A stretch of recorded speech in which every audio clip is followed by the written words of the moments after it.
Welcome to the Wake Up Call podcast. I'm your host, Alicia Hopkins. By day, I work in corporate, but I have an obsession with all things personal development.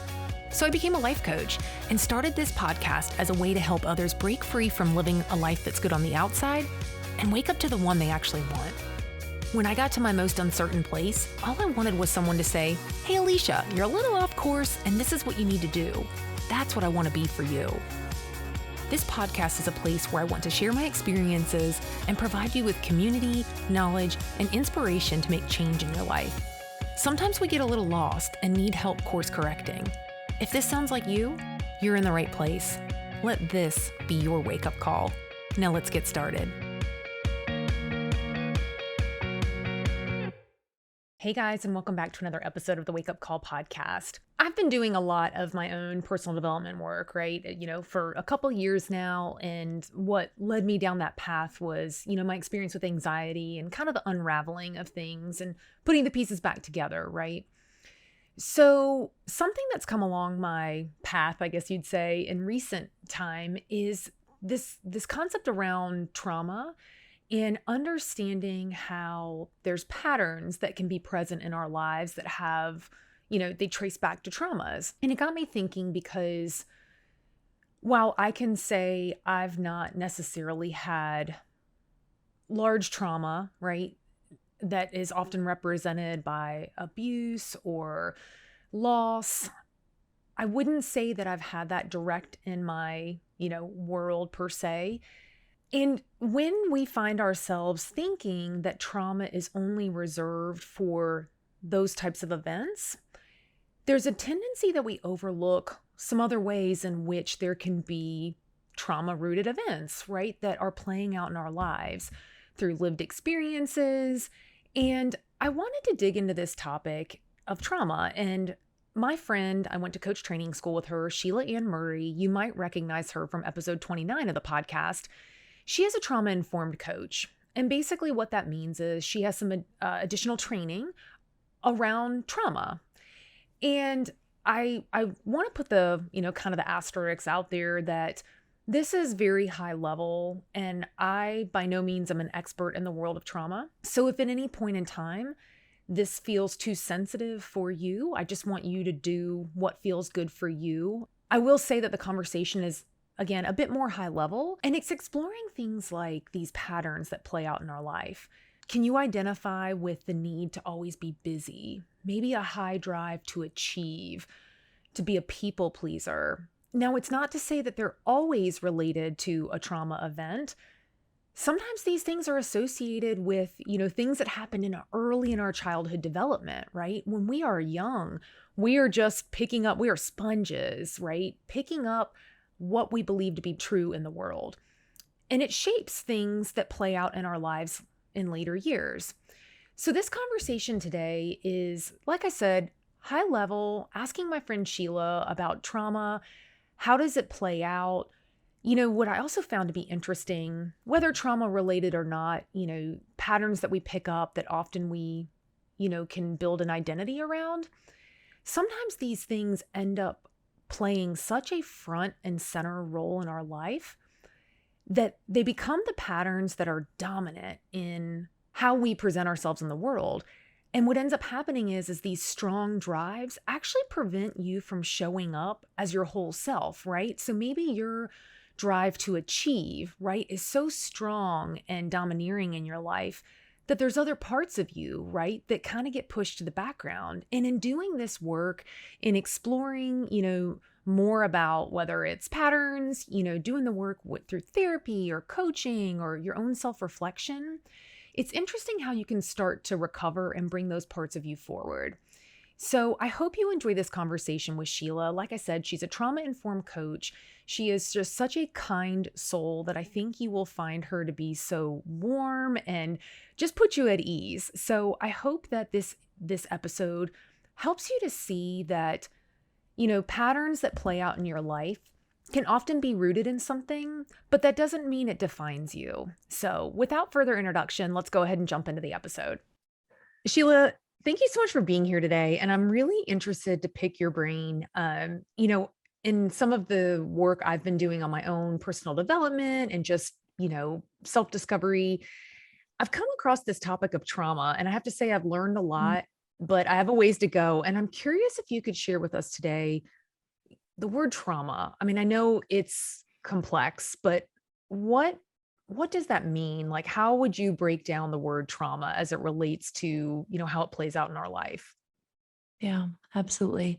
Well, I want to just say thank you for having me here to talk on such a topic, especially.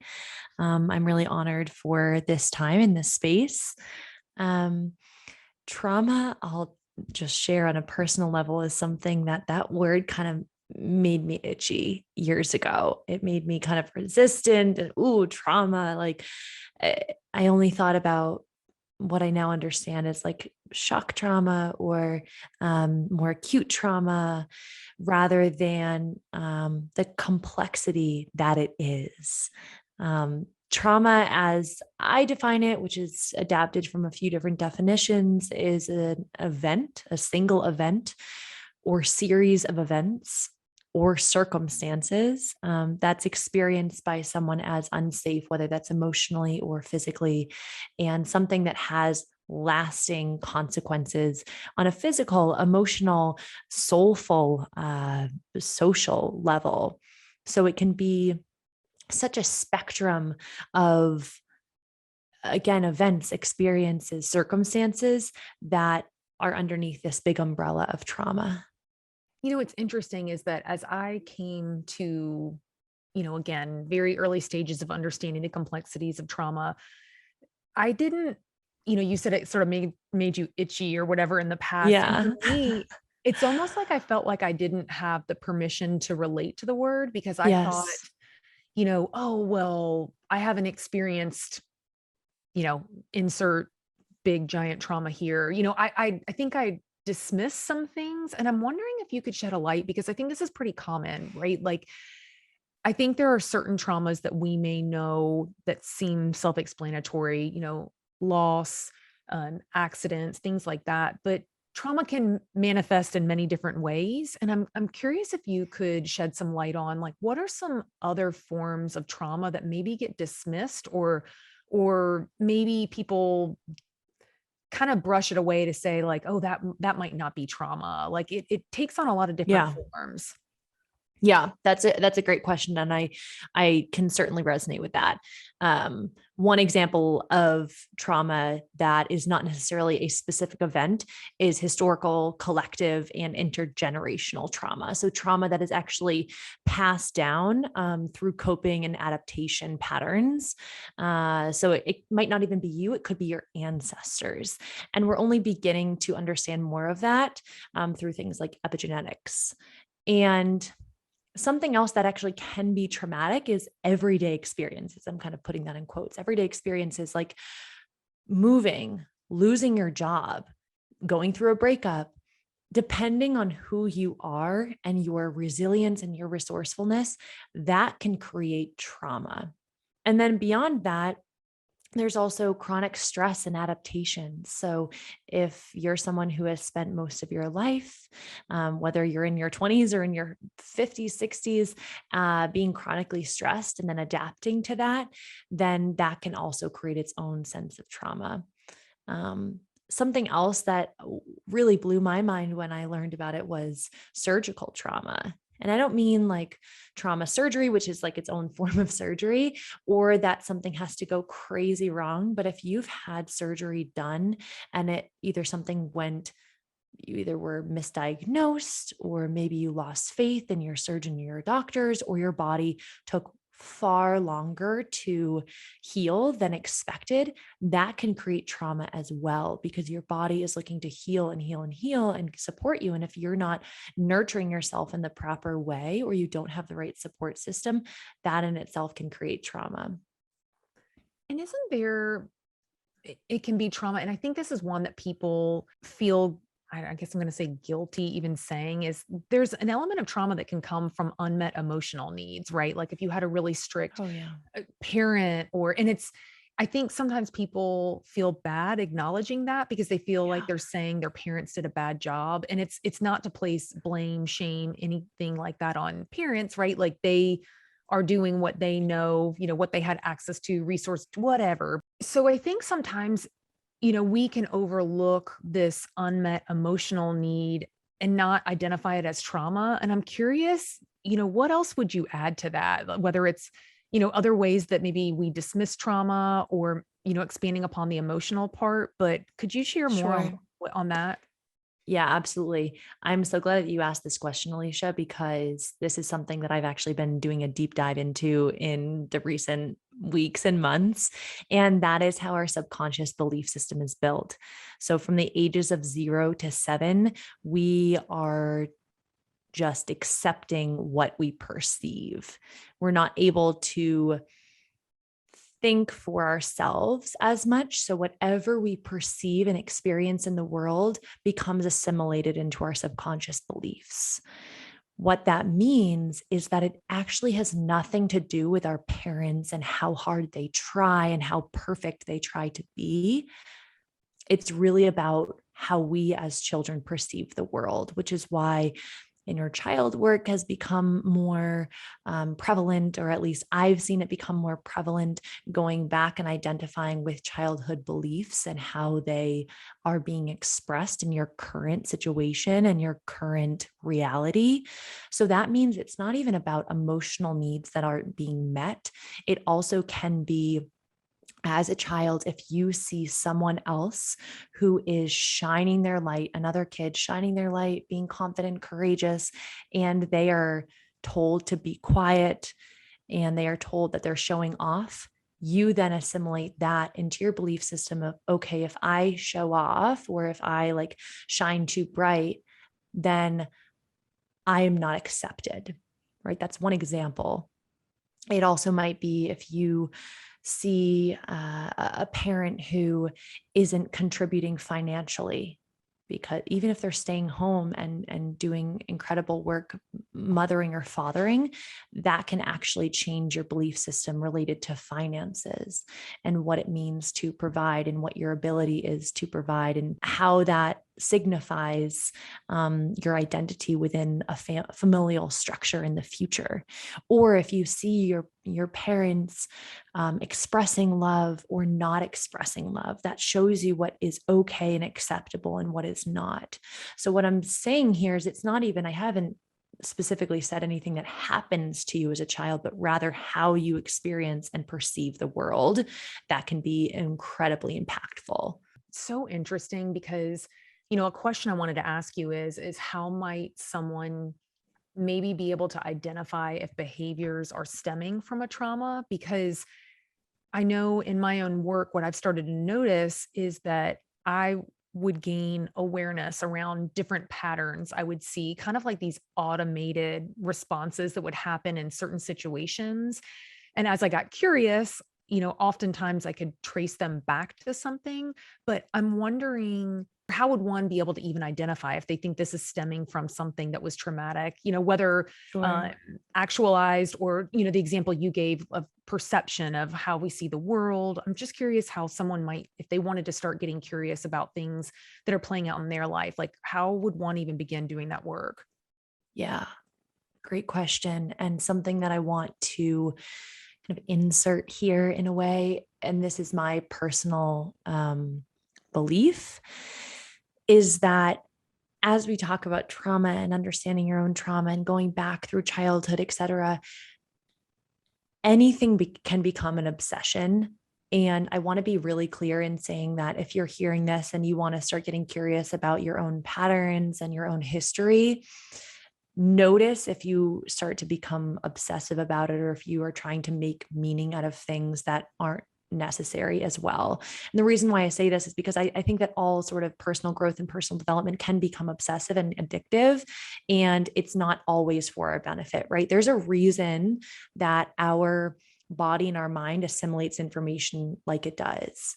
For example, when we have an accident, like a car accident, we may only remember certain parts of it because our brain doesn't choose to remember certain memories, whether it's because we're in our survival brain or because it's too traumatic for us. There's a reason that our body is keeping us safe. And so I want to be really clear with this, and I'm sure that we'll get into this as well. But as you begin to be curious. Notice if you're kind of going from 0 to 100 and what that's doing for you, because it might not necessarily be the best method. So that said is my little word of caution. And then I personally love to start my clients out on the body level. So that means practicing mindful awareness, noticing, can I take a deep breath or is my breath more shallow? Noticing, do I lean forward or do I lean back, right? Just thinking on a body level when I'm with others, do I lean forward? Do I lean back? Do I cross my arms? How challenging is it for me to find stillness throughout the day?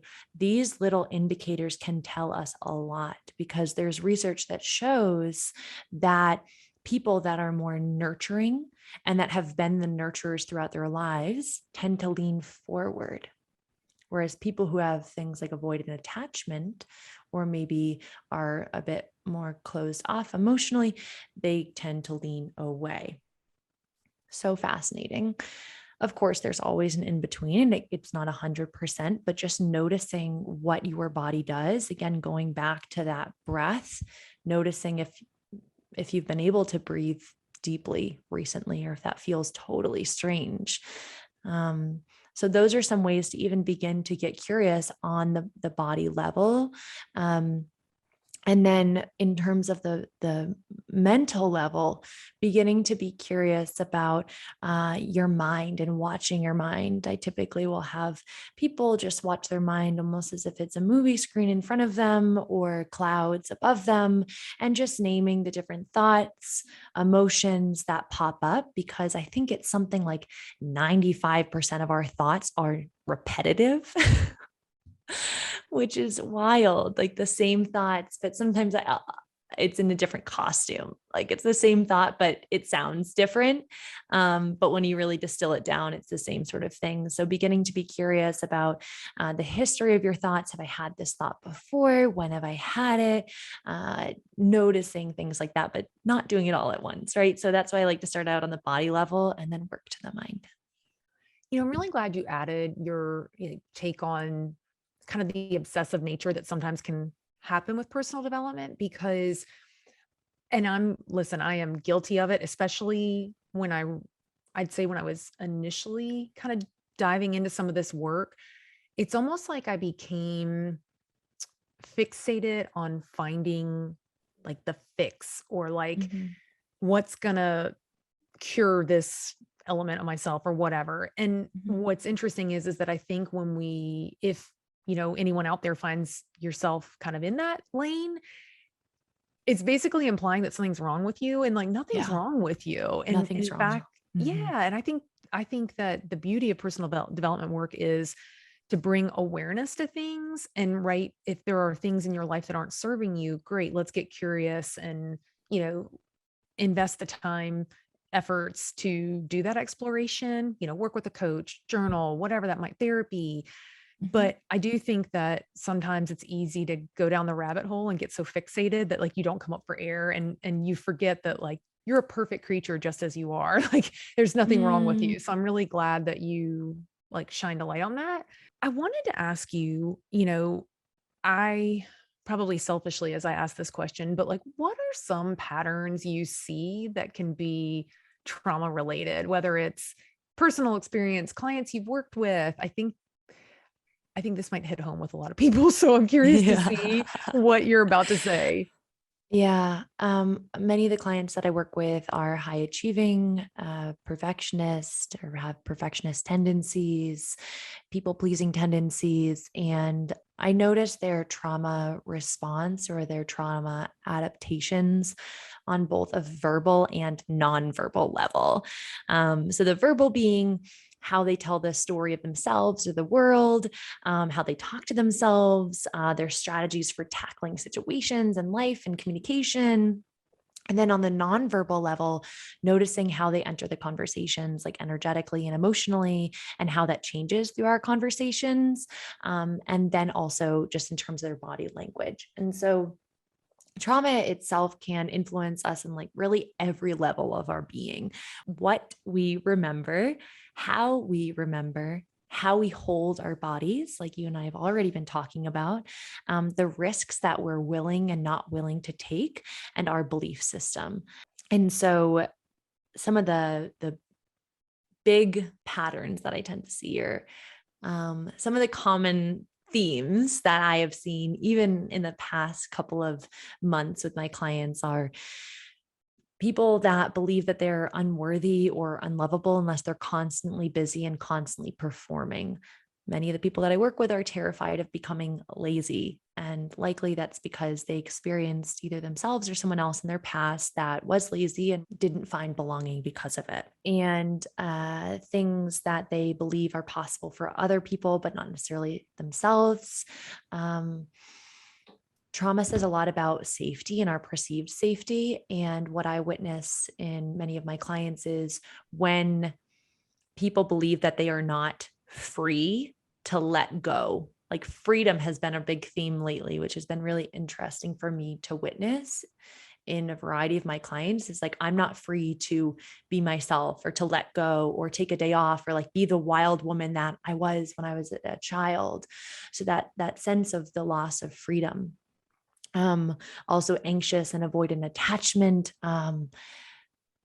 kind of hyper focusing around their imperfections and mistakes. And so that kind of goes into perfectionist tendencies and mixing up risk and danger. So what is risky and what is dangerous? Okay. Like I think I identified to about 99.9% of what something that I see that really plays out with me too, and it's, I'm sure there's work obviously around it, but do you see it like I have this strong desire for like rules? Like I want someone to just like, Yeah. it's almost like I want the lane, and maybe that's it touches on like risk and danger, but I Mhm. have such a deep desire for tell me how it's supposed to be done. Like, I imagine that is rooted somewhere in some sort of Mm, traumatic event or something like that. But do you sure. see that come up with your clients too? What comes up for me when you share that is that I'm curious if you look for rules so that you can adhere to the rules, so that you can be validated for adhering to the rules.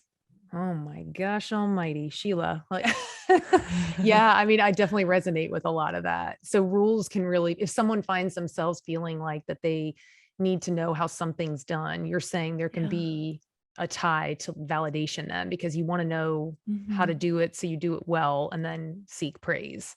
It could be validation, it could be safety, because rules can make people feel safe, right? That's why boundaries, I've begun to like have this love relationship with boundaries, because boundaries actually create a sense of freedom in that you know you have better expectations and people can have better expectations. You can be on the same page. And so rules can also be historically a way that you have felt safe.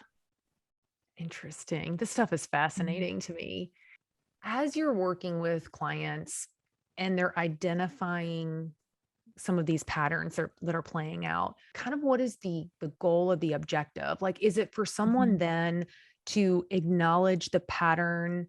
Is that kind of how you begin to heal it? Like, I guess I'm wondering of Mm, like you identify it and then what? Like someone out there might be relating to some of these things, these patterns you've put yeah. out, and they're like, okay, cool, I know that about myself. Now what Yeah. do I do? Now what? I have all these things now. What do I do with it? Or I have this knowledge now. What do I do with it? Um, so I want to be clear that my goal as a coach and as a trauma informed coach is not to do any sort of diagnosis or prognosis. It's not my job to heal you or to tell you what to do.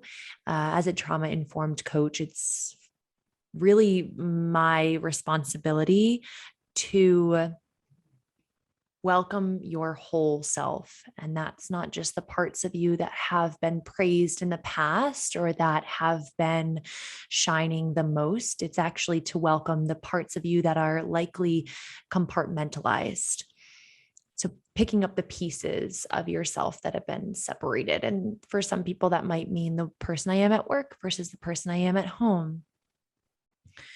And it's starting to see yourself as a whole person and notice what sort of patterns are pervasive and have kind of infiltrated the ways of being and the way that you see, experience, and approach the world. Now, when we get more into the strategy for working with these trauma patterns, I often will get a bit sciencey. I am just a very science-based person, and I am extremely empowered by research and by understanding how the body works.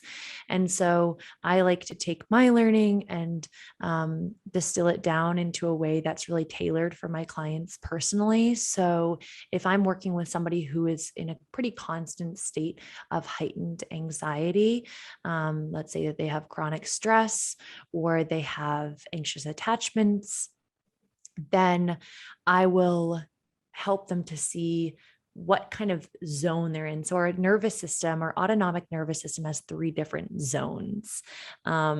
We have the zone that's immobilized, the freeze response, which is like 500 million years old.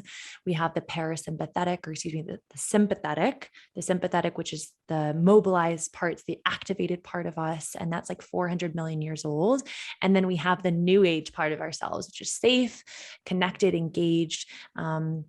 And that's our parasympathetic or ventral vagal state. So I typically will introduce my clients to these 3 kind of states of being, so that they can see how their nervous system is working. What that does is it resources them, it empowers them with knowledge, and then we can begin to work to say, okay, you're typically in this heightened state of activation and mobilization when you're experiencing anxiety.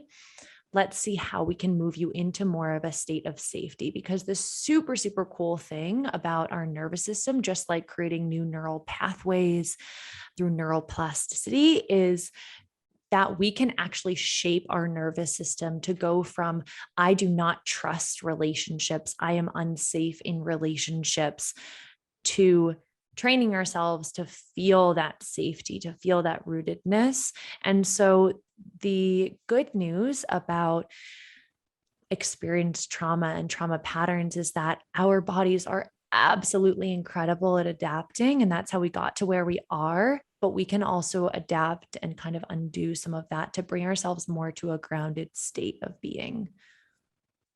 I love that. And there's 2 things I want to touch on that I think you just articulated so well. The first thing that I loved was that talking about this notion of the whole person, because, speaking from my own experience, I will say in the work that I've done independently in coaching and therapy, I've come to understand, these parts of me that, I think you even described it as like kind of like pervasive, right? Certain traits of mine that I really do think blocked other aspects of myself. And Yeah. as I've learned what was going on there, finding techniques to work through it, bring myself back to a place of safety, I notice other aspects of myself have started to come Yeah. forward.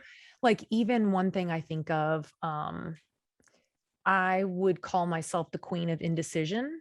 And I know Yes. Oof. now, I mean, indecision, I would just get myself in knots. Like I hate making decisions. But it's interesting is that as I've started doing a lot of the work, I can be decisive. There's still Yeah. times I don't like to be, but I notice there is more clarity to my ability to state what I need, what I want, what I think. Like I'm not defaulting to read the room first, then Mhm. decide who do I need to be in this moment. Like I can just show up as me. And secondly, I just really want to touch on, because as I reflect back to, 4 or 5 years ago when I had no idea that anxiety was overriding my existence, I did not understand the body connection. And throughout our Yeah. time together, you've referenced our body a couple times. And I'm so glad you said that, because when I first entered into, you know, wondering what the hell was going on in my body, my mind, my life, I thought it was all thought related. And yes, thoughts are there, but it really is this notion of finding modalities that work mind, body, like soul all together to Yeah. create that safety, right? That we can be grounded. I feel like, when I think about whether it's just personal development work, understanding trauma patterns, it almost feels like to me is like a goal can be just coming to a place of safety because it allows Yeah. you to feel grounded, calm, and like more of who you actually are can come Mm. forward, not just the patterns that you've adapted, developed in your life. It allows you to just be you in a sense. Yeah, really, really beautiful reflection and celebrating you, Alicia, because that movement from indecision to more decisive is huge. And that's actually something that I see so many people struggling with is indecisiveness.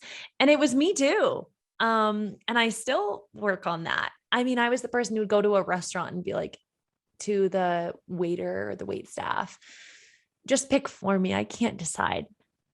And I didn't realize how giving the decision away was giving my power away every single time because I wasn't developing this trust muscle. More than that, calling yourself the queen of indecision then creates this identity for you. And so you were starting to break through that identity because we don't, at least I didn't realize that when you continue to identify yourself, oh, this is just the way I am. It's not the way you are. It's the way that you define yourself. It's the way that you continue to practice and the way that you're upholding these patterns. And this might be because of trauma, lived trauma, and this might be because of more recent adaptations, right? But we don't know that until we start breaking down the parts of ourselves that we identify with that are actually not us at all. Oh my God. Well, one, thank you for like my coaching. I adore you. And two, it's just so interesting is that when we can bring awareness to the identities we're placing on ourselves, and like I often say, whether it's to myself in conversations, it's like questioning, is that fact or fiction, right? Like going back to the queen of Ooh, indecision, like yeah. was that fact or fiction? Like I was putting that on myself and then it's almost like self-fulfilled prophecy. And Yeah. I don't know, it's just I think, for anyone out there, just because you identify a certain way doesn't mean that's who you are, right? It's getting curious to understand, have you done that to survive? Have you done that to get validation? Have you done that because right at the end of the day, we pick up patterns because they serve us on some level, right? Whether we advance in our career, we have friends, we get approval. It's just interesting, these different, I don't know, just patterns that sometimes we find ourselves in because it served us. But when we can sit with it and get curious, we can find that it's not really it's not us, right? Like we've picked it up, but Yeah. it doesn't mean that's who you are. Mm-hmm. Mm-hmm. Yeah. There's so much of what we hold that is not necessarily our stuff. And to bring it back to trauma and lived trauma, a big part of working with your trauma is to acknowledge what has happened and to take ownership for it in a way. It doesn't mean that it was your fault. That's never, ever, ever what it means.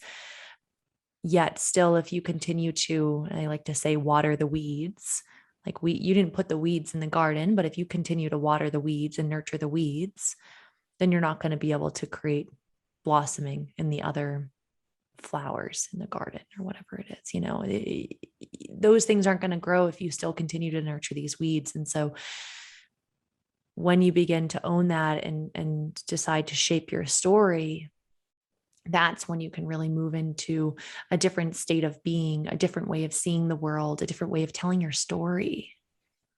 Love that. And would you, you've referenced it, but I want people to understand the distinction of you being a trauma-informed coach. Can you, one, tell us what that means? And two, Mhm. let us know if someone is interested in exploring, coaching with someone like you, a trauma-informed coach, Mhm. how they find you, why is it important to be with a trauma-informed coach? Could you kind of download us on that? Yeah, absolutely. As a trauma informed coach, it's my role to help my clients become more resourced and resilient. It's also my gift to be able to empower my clients with knowledge like how the nervous system works and how we can shape our nervous system, so they don't have to go and find it and Google it and figure out from a billion different resources what it is. And so by empowering my clients to do that, then they can begin to do the work on their own as well. And then the distinction between, I think that this is important to kind of lay out the distinction between trauma-informed coaching and, let's say, a therapist is, because I'm trauma-informed, I have a very clear boundaries. Different coaches can be different, but I have very clear boundaries as what I find acceptable in my practice and when I would refer someone out to a therapist or another mental health professional. And so I would like to say that in working with me, it creates an even safer environment to know that you're always being held, supported, and looked after. And that I truly want the best for the clients that I work with and make sure they get the absolute best help. So there are a couple of different ways that you can find out more about how to work with me. The first is my website, sheilaanne.com.